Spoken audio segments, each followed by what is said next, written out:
سازش کرنے والے چاہتے ہیں کہ پی ٹی آئی اور پاک فوج کمزور ہو۔ Imran Khan. Pakistan Tehreek Insaf P T I کے چیئرمین اور سابق وزیر اعظم عمران خان کا کہنا ہے کہ ہمارا ملک جس طرف جا رہا ہے اس کا فائدہ کس کو ہو رہا ہے؟ ان کو اس لیے ہم پر مسلط کیا گیا تھا تاکہ ہمارا ملک کمزور ہو۔ سازش کرنے والے چاہتے ہیں کہ پی ٹی آئی اور پاک فوج کمزور ہو۔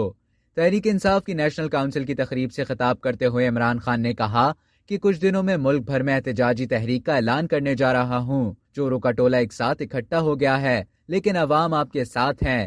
انہوں نے کہا کہ اس وقت پاکستان کے دو بڑے مسئلے ہیں، پہلا لوڈ شیڈنگ اور دوسرا پانی کا۔ سابق وزیر اعظم نے کہا کہ ہم نے پہلے پارٹی الیکشن کروائے، اس میں بہت مسائل رہے، دوسری مرتبہ بھی پارٹی الیکشن کا سسٹم صحیح طرح نہیں بنا۔ ہمیں جب بھی موقع ملا ہم پارٹی میں انتخابات کروائیں گے تاکہ پارٹی میں میرٹ ہو۔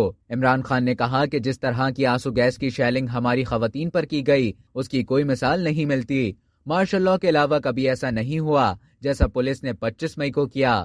سابق وزیر اعظم نے کہا کہ پیٹرول پر 4 روپے بڑھے تو بلاول نے مہنگائی مارچ کیا، ہم نے تو کسی کو نہیں روکا، ہم نے فیک نیوز کے علاوہ کسی چیز کو نہیں روکا۔ مثبت تنقید قوم کا اثاثہ ہوتی ہے۔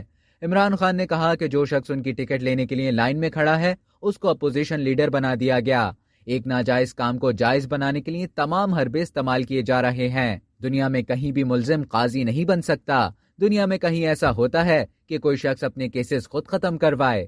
اب تک کے لیے اتنا ہی۔ مزید خبروں اور نیوز اپڈیٹس کے لیے ڈیلی جنگ کو سبسکرائب کریں اور بیل آئیکن پر کلک کریں تاکہ تازہ ترین ویڈیوز کا نوٹیفیکیشن آپ کو بروقت موصول ہو۔